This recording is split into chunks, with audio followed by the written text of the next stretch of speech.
Bonjour et bienvenue. Aujourd'hui, nous abordons une nouvelle omerta, l'explosion inexpliquée de l'autisme. Pourquoi ce sujet sur la chaîne? Car il concerne l'industrie de la Big Pharma. Depuis plus de 10 ans, les diagnostics de troubles du spectre de l'autisme explosent dans les pays occidentaux. En 2000, on parlait de 1 enfant sur 150.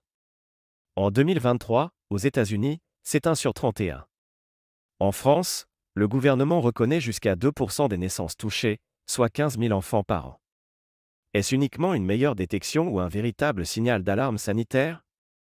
Voyons les chiffres, les sources, les courbes et les voies scientifiques indépendantes qui appellent à une réévaluation complète des causes possibles, y compris environnementales et médicales. Voici les sources du contenu.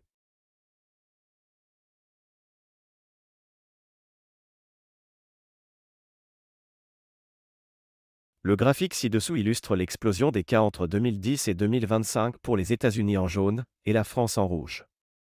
La ligne horizontale rouge marque l'année 2020, point de départ des campagnes d'injection ARN Covid.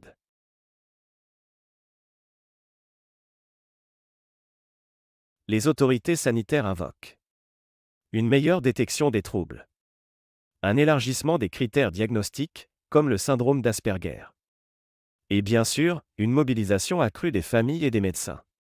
Très convaincant, non? Mais ces éléments ne suffisent pas à expliquer l'augmentation exponentielle des cas, notamment depuis 2020.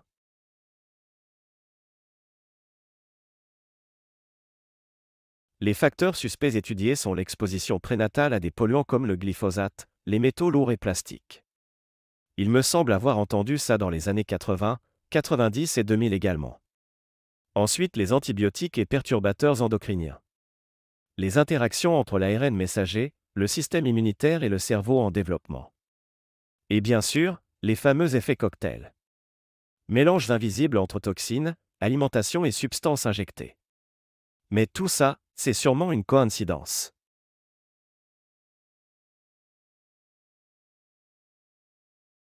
Alexandra Henrion-Caude, ex-directrice de recherche à l'INSERM.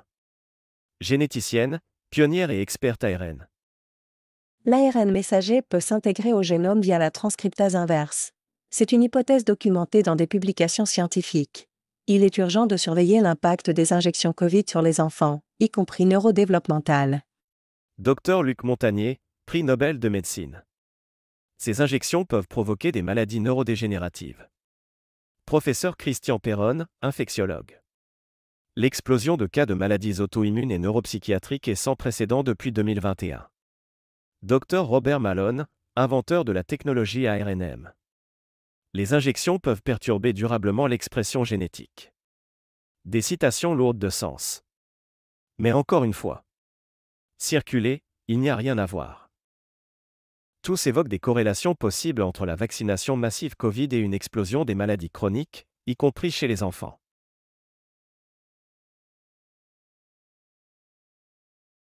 En 2024, Robert Kennedy Jr. est nommé secrétaire à la santé par Donald Trump.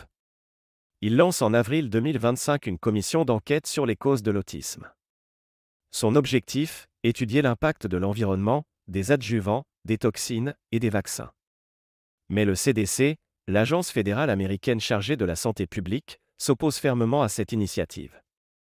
Officiellement, pour éviter les rumeurs infondées. Officieusement, pour protéger un narratif établi depuis plus de 20 ans. Tandis que les familles, elles, réclament enfin la vérité. Robert Kennedy déclare, ce n'est pas une fatalité génétique. C'est une catastrophe industrielle et sanitaire.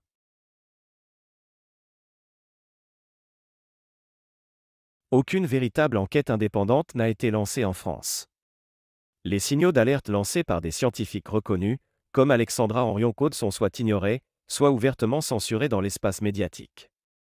Officiellement, l'État mise sur la cohorte Marianne, une vaste étude initiée en 2024 pour analyser les causes environnementales sur des troubles du neurodéveloppement chez l'enfant. Mais pour l'instant, aucune donnée concrète n'a été rendue publique. Et l'attente se prolonge, pendant que les chiffres, eux, continuent de grimper à un rythme effréné. En 2025, l'autisme touche un enfant sur 31 aux USA, 1 sur 45 en France. L'augmentation suit une courbe exponentielle depuis 2020, coïncidant avec l'introduction massive des injections à ARNM qui ne peut être ignorée. Face à ces chiffres, continuer à nier tout lien possible est une faute scientifique et politique. On ne peut pas expliquer une épidémie moderne avec des hypothèses du XXe siècle. Merci d'avoir pris le temps de lire ou d'écouter ce dossier factuel et sourcé sur un sujet aussi crucial que sensible. L'explosion des cas d'autisme n'est pas une statistique anodine, elle interroge notre société, notre environnement, nos choix industriels et médicaux.